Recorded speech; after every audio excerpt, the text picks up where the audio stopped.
Graça e paz, irmãos. Vamos dar início novamente aqui no nosso estudo sobre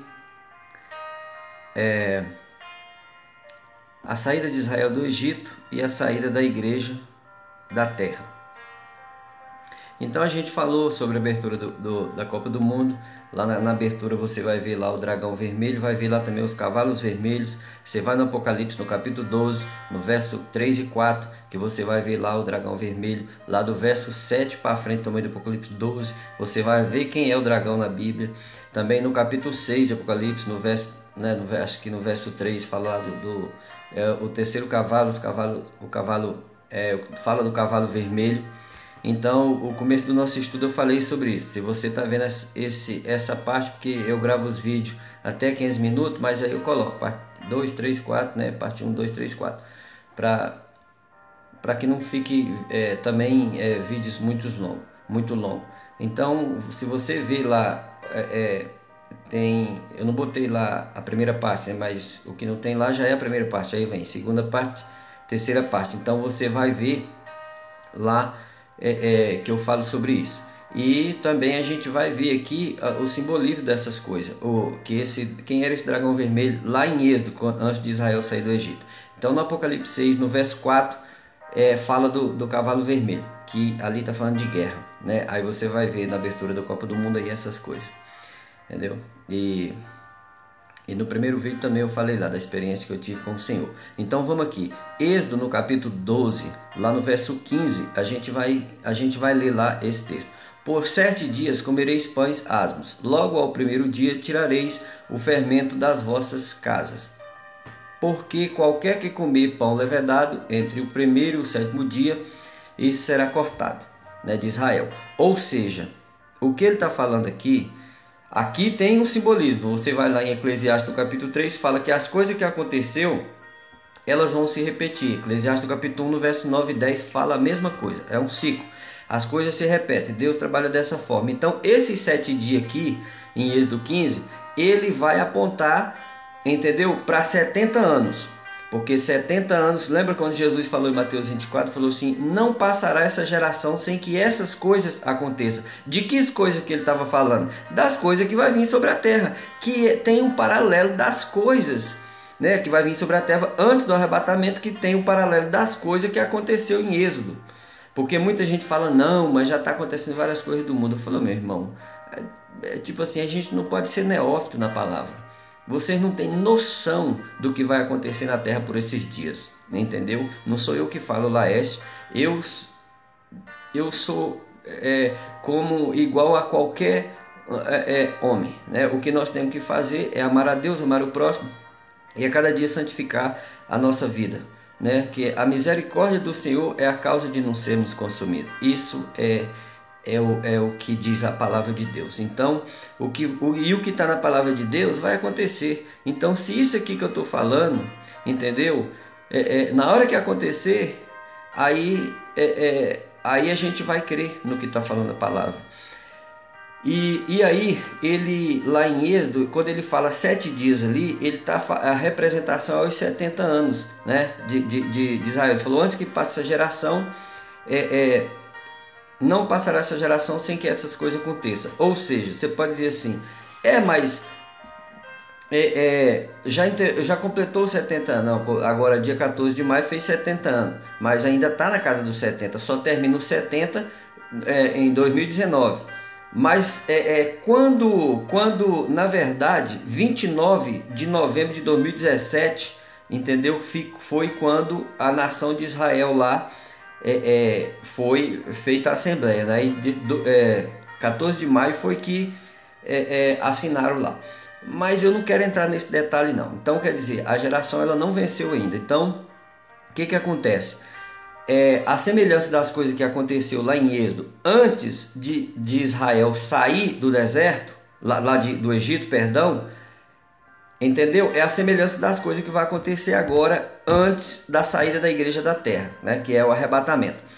Aí, por exemplo, então a gente já leu aí os 7 dias lá, aí ele falou para não comer pão com fermento, não é verdade? Lembra que Jesus falou, cuidado com o fermento dos fariseus, né? É a mesma coisa, irmãos, é a mesma coisa. Quem morreu na cruz por mim e por você foi Jesus Cristo.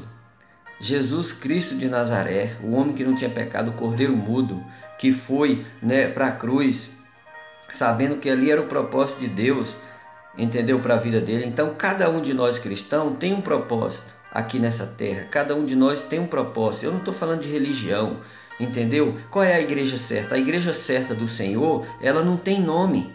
Quem é ela na Bíblia? Ela é o filho varão do Apocalipse 12, no verso 5. Ela está dentro da barriga da mulher. A mulher representa, é uma totalidade. A mulher é a totalidade, entendeu? A mulher é a igreja, ela é a totalidade. E o filho varão, quem é? O corpo de Cristo. Entendeu? Porque se você for na Bíblia, tem várias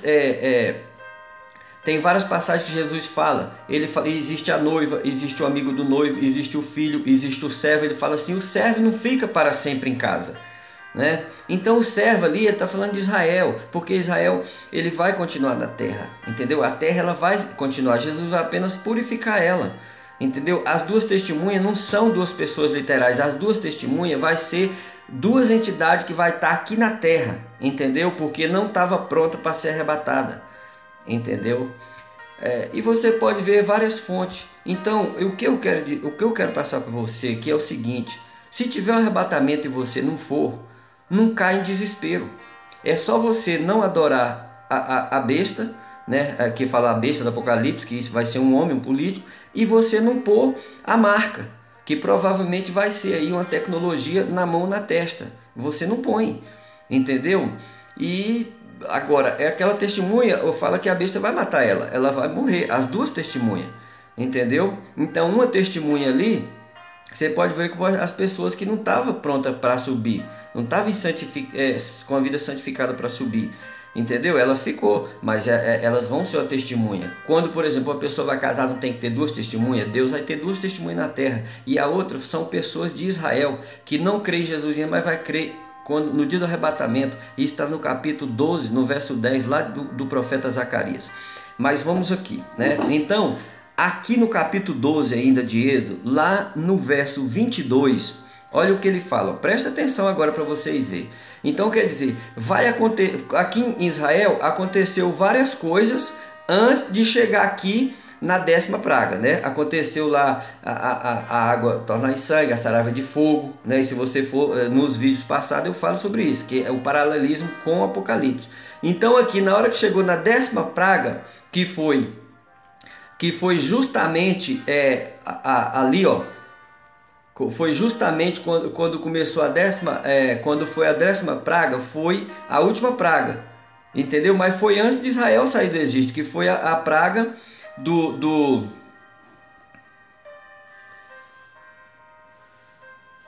que foi a praga da morte, né, dos primogênitos. Então vamos lá, capítulo 12, no verso 29, fala assim, ó o que fala lá, ó. E aconteceu que à meia-noite o Senhor feriu todos os primogênitos na terra do Egito, desde o primogênito de Faraó, que se assentava em seu trono, até o primogênito cativo que estava no cárcere, e todos os primogênitos dos animais. E Faraó levantou-se de noite, e todos os seus servos e todos os egípcios, e fez-se grande clamor no Egito, porque não havia casa em que não houvesse um morto. Viu aí? Então quer dizer, isso aqui foi antes de Israel sair do Egito, entendeu? Aí ainda no capítulo 12 de Êxodo, lá no verso 22, fala dessa forma: então tomareis um molho de esopo, embebê-lo-eis no sangue, viu aí, que estiver na bacia, e marcareis com ele na verga da porta, e os 2 umbrais, mas nenhum de vós sairá da porta da sua casa, até pela manhã, viu aí? Ó, aí no verso 23, ó, porque o Senhor passará para ferir aos egípcios, e ao ver o sangue na verga da porta, e em ambos os umbrais, o Senhor passará aquela porta, e não deixará o destruidor, tá vendo aí? O destruidor entrar em vossas casas para vos ferir.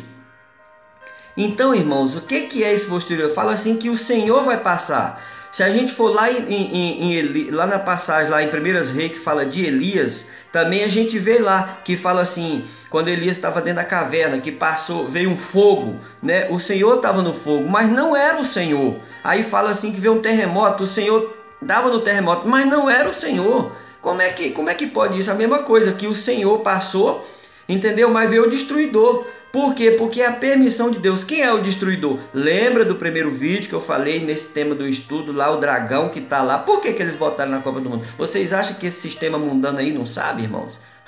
Meus irmãos, eles sabem muito que muitos crentes que estão por aí, entendeu? Não é à toa, está na Bíblia. Aí, por exemplo, o destruidor. Só que os que significa os cavalos vermelhos da abertura da Copa? Ou não está no Apocalipse, lá no capítulo 6, lá no cavalo vermelho? Pode ir lá, o terceiro cavalo, o cavalo vermelho. Entendeu? Aí, então quer dizer, é guerra. É guerra. Só que eles, por exemplo, se você for lá no Apocalipse 12, eles esqueceram que existe um Todo-Poderoso lá no céu, que o olho dele vê tudo. Entendeu? Se você for lá no capítulo 12, no capítulo 6 de Apocalipse, perdão, lá no sexto selo, entendeu? Por exemplo, lá no verso,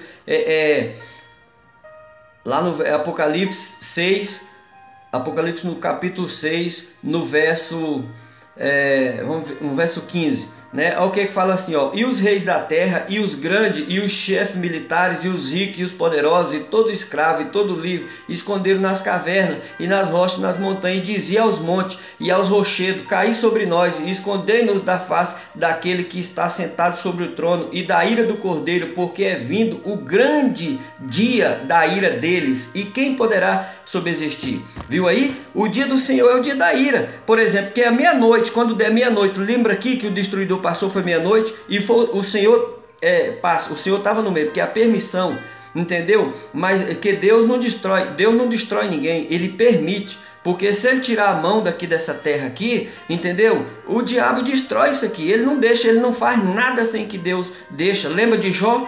Que Deus falou, tá vendo lá o meu chefe Jó? Falou, então você vai lá e faz isso, agora você vai lá e faz isso. Ele só fazia aquilo que Deus permite fazer. Entendeu? Só que eles esqueceram, eles estão querendo fazer uma guerra aí para reduzir a população, só que eles esqueceram que existe um Todo-Poderoso que está lá no céu, que ele não faz nada, entendeu? Sem a permissão dele. Então o que é que Deus vai fazer? Quando der a meia-noite, que é o sexto selo, entendeu? Mas antes de der a meia-noite, vai ter algumas pragas na terra, entendeu? Agora, quando der a meia-noite mesmo, que é o que está escrito em Mateus, lá no capítulo 25, lá no verso 6, falou assim, o noivo tardou. Por que o noivo tardou? Ele dizia, mas à meia-noite houve-se um grito. Irmãos, o grito é o que vai acontecer. Lá foi a meia-noite, entendeu? Lembra lá de Salmos 91, que ele fala assim, você vai ver 1000 caindo do teu lado e 10.000 da tua direita, mas você não vai ser atingido. E lembra lá em Israel, lá, quando foi meia-noite, os filhos de Israel estavam com sangue sobre a porta. Então, se você tem o sangue de Jesus sobre a sua vida, você vai ver 1000 caindo do teu lado e 10.000 da sua direita. Essa profecia não se cumpriu, mas você não vai ser atingido, porque o sangue do Cordeiro vai te cobrir, entendeu? Mas no mundo, quando der a meia-noite, meu irmão, vocês vão ver o que vai acontecer. E logo após isso, logo após a meia-noite, que lá em Mateus 25 falou assim, o grito, meia-noite, eis o noivo, aí as virgens todinhas se prepararam. As que não tinham azeite, elas eram virgens. E aquelas 5 virgens ali não é Israel, porque Israel não crê em Jesus. Por exemplo, existe algum judeu que se converte, aí eles creem em Jesus, entendeu? Aí passa a ser virgem. Mas, por exemplo, quem não crê em Jesus, ele diz que enquanto não crê, já está condenado. Então tem que crer. Eles vão crer no dia do arrebatamento. É a mesma coisa. Lá quando der meia-noite, as virgens tudo se levantaram. 5, tinha reserva de azeite, estava pronta. Aí o noivo veio, levou e a porta fechou. Ali o arrebatamento, depois da meia-noite. Entendeu? Então tudo isso vai acontecer por esses dias, entendeu? Na terra. Então, mas não é para te assustar. Eu estou falando esse vídeo é para te abençoar. Então ainda dá tempo, até a meia-noite dá tempo para você santificar a sua vida e buscar azeite. Cada um de nós, é nós e o Senhor Jesus. Não é denominação, não é homem, não é pastor, não é profeta, não é ninguém. É Cristo. É Cristo. Entendeu? Nós podemos buscar o azeite dele. Amém? Então eu vou parar com esse vídeo aqui e vou gravar. Esse é o 4º vídeo, vou gravar